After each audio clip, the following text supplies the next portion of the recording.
আসসালামু আলাইকুম। আশা করি সকলেই ভালো আছেন। আজকে মূলত আমি আপনাদের সাথে আলোচনা করব বর্ডার গার্ড বাংলাদেশ বিজিবির অসামরিক বাবুর্চি পদের নিয়োগ পদ্ধতি সম্পর্কে, অর্থাৎ কতটি ধাপে মূলত পরীক্ষা হবে, কোন দিন কী কী কার্যক্রম হবে। সম্পূর্ণ ভিডিওটি মনোযোগ সহকারে দেখবেন, আশা করি তাহলে সব কিছু বুঝতে পারবেন।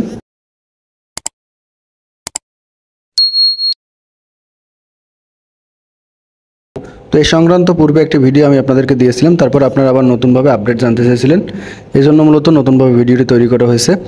তো বিজিবি অসামরিক বাবুর্চি পদের মাঠ কার্যক্রম মূলত 5টি ধাপে অনুষ্ঠিত হবে। প্রাথমিক মেডিকেল, লিখিত পরীক্ষা, চূড়ান্ত মেডিকেল, ব্যবহারিক পরীক্ষা এবং ভাইবা। এই 5টা ধাপের মাধ্যমে আপনাদের পরীক্ষা অনুষ্ঠিত হবে।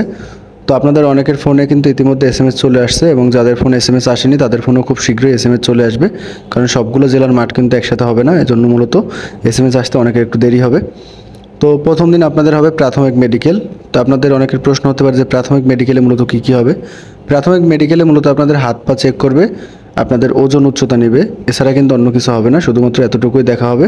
তো এরপর আপনাদের প্রশ্ন হতে পারে যে আপনারা কীভাবে বুঝবেন যে আপনি প্রাথমিক মেডিকেলে উত্তীর্ণ হয়েছেন। যদি প্রার্থীর সংখ্যা কম হয় সেক্ষেত্রে ওই দিনই আপনাদেরকে জানিয়ে দেবে, অর্থাৎ যেদিন প্রাথমিক মেডিকেল হবে ওই দিনই আপনাদেরকে জানিয়ে দেবে যে আপনি প্রাথমিক মেডিকেলে উত্তীর্ণ হয়েছেন। অথবা যদি প্রার্থীর সংখ্যা বেশি থাকে সেক্ষেত্রে আপনাদেরকে চলে যেতে বলবে, পরবর্তীতে এসএমএসের মাধ্যমে, অর্থাৎ 2 থেকে 3 দিন পর এসএমএসের মাধ্যমে জানিয়ে দেবে যে আপনি প্রাথমিক মেডিকেলে উত্তীর্ণ হয়েছেন। যারা মূলত উত্তীর্ণ হবেন না তাদের ফোনে কিন্তু কোনো ধরনের মেসেজ দেওয়া হবে না, শুধুমাত্র যারা উত্তীর্ণ হবেন তাদের ফোনে মেসেজ দেওয়া হবে। তো এরপর দ্বিতীয় যে ইভেন্ট সেটা হলো লিখিত পরীক্ষা, অর্থাৎ প্রাথমিক মেডিকেল শেষ হওয়ার 3 থেকে 4 দিন বা 1 সপ্তাহ পরে মূলত লিখিত পরীক্ষা অনুষ্ঠিত হয়ে থাকে। তো আপনাদের পরবর্তীতে লিখিত পরীক্ষার জন্য আপনার ফোনে এসএমএস আসবে, এসএমএস আসলে আপনি লিখিত পরীক্ষায় অংশগ্রহণ করবেন। তো আপনাদের টোটাল 50 মার্কসের পরীক্ষা হবে। এটা কিন্তু এমসিকিউ প্রশ্ন হবে না, এটা মূলত শর্ট প্রশ্ন হবে, বাংলা, ইংরেজি, গণিত এবং সাধারণ জ্ঞান। তো আপনাদের 50 মার্কসের পরীক্ষা হবে, 25 মার্কসে মূলত আপনাদেরকে পাস দেওয়া হবে।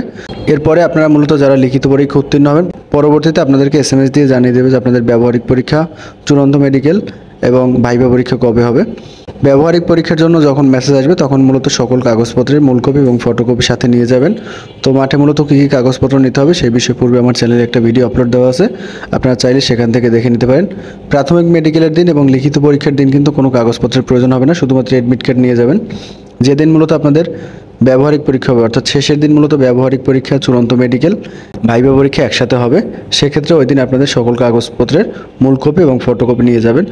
তো শেষের দিন শুরুতেই আপনাদের চূড়ান্ত মেডিকেল হবে, এবং চূড়ান্ত মেডিকেলে কিন্তু আপনাদের ফুল বডি চেক আপ করা হবে। তখন কিন্তু আপনাদের শরীরে কোনো ধরনের পোশাক থাকবে না, অর্থাৎ পোশাক ছাড়া অবস্থা থাকবেন। সিপাহী বা সৈনিকদের যেরকম মেডিকেল হয় ঠিক একই রকম কিন্তু আপনাদের মেডিকেল হবে। তো মেডিকেলে কী কী হয় এই বিষয়ে কিন্তু পূর্বে আমার ইউটিউব চ্যানেলে একটা ভিডিও দেওয়া আছে, আপনারা চাইলে সেখান থেকে দেখে নিতে পারেন। তো আপনাদের মেডিকেল হবে, মেডিকেল হওয়ার পরে মূলত আপনাদের প্র্যাকটিক্যাল হবে। তো এখন আপনাদের প্রশ্ন হতে পারে যে প্র্যাকটিক্যাল বা ব্যবহারিক পরীক্ষা মূলত কী কী কার্যক্রম হবে। প্র্যাকটিক্যালে মূলত যা যা হবে, অর্থাৎ বিগত বছর যা যা হয়েছে সেগুলো আমি আপনাদেরকে ধারণা দেবো। প্র্যাকটিক্যালে মূলত আপনাদেরকে পেঁয়াজ কাটতে দিবে, আলু কাটতে দিবে, গাজর কাটতে দিবে, পাশাপাশি আপনাদেরকে সিঙ্গারা বানাতে দিবে এবং পরোটা বানাতে দিবে, এবং এর পাশাপাশি আপনাদেরকে একটা মাছ কাটতে দিবে। যেমন গত বছর কই মাছ কাটতে দিয়েছিল, তবে মাছের ধরন পরিবর্তন হতে পারে। গত বছর যেগুলো হচ্ছে আমি সেগুলো মূলত আপনাদেরকে বললাম, এবং এরপরে আপনাদেরকে রান্না করতে হবে, অর্থাৎ যে কোনো একটা রান্না। ওখানে লটারি থাকবে, অনেকগুলো রান্নার রেসিপি লেখা থাকবে।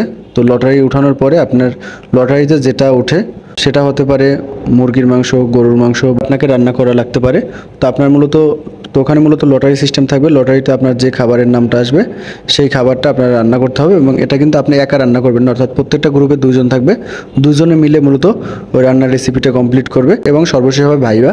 ভাইভায় মূলত একজন অফিসার আসবে, এসে আপনাদের খাবারটা চেক করবে এবং পাশাপাশি আপনার কাছে 2-1টা প্রশ্ন করবে। এই ইভেন্টের মাধ্যমে মূলত আপনাদের প্রাথমিক যে কার্যক্রমগুলো সেগুলো সম্পূর্ণ হবে। তো এই ইভেন্টগুলোতে যারা মূলত উত্তীর্ণ হবেন তারা মূলত প্রাথমিক পর্যায়ে নির্বাচিত হবেন। প্রাথমিক পর্যায়ে যারা নির্বাচিত হবেন পরবর্তীতে তাদেরকে ডোপ টেস্ট এবং রক্ত পরীক্ষার মাধ্যমে চূড়ান্ত নিয়োগ দেওয়া হবে। অর্থাৎ এই ধাপগুলোর মাধ্যমে বিজিবি অসামরিক বাবুর্চি পদের নিয়োগ কার্যক্রম সম্পন্ন হয়ে থাকে। তো এই সংক্রান্ত যদি আপনাদের আরও জানার ইচ্ছা থাকে বা প্রশ্ন থাকে কমেন্টের মাধ্যমে জানাতে পারেন। ধন্যবাদ সকলকে।